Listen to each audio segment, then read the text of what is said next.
আমাদের বিয়ের হচ্ছে গিয়ে আজকে এই যে 4 বছরে কিছুদিন পরে পড়বে। তো আমার হাসব্যান্ড আমাকে লাস্ট ফুল দিয়েছিল কবে আমার নিজেরও মনে নেই। আমি তাহলে দেখি কি বলে, একটা ফুলের কথা বলে। একটা কথা বলি, কি? আমি কি বিজি ফোন টিপো? হ্যাঁ, একটু দেখতেছি ইউটিউব।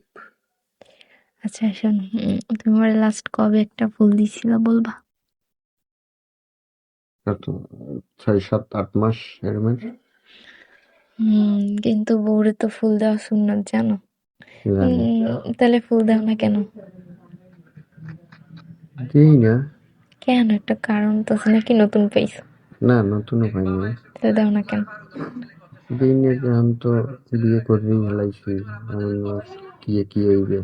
এখন তো পৈতেই গেছে, এখন তো আমার সামনেই থাকে, ঘরেই থাকে। ফুল দিলেও সই, না দিলেও সই। ও মানে একবার পটে যাওয়ার জন্য শুধু ফুল দিয়েছিল, আর এখন পটে গেছে দেখে দাও না?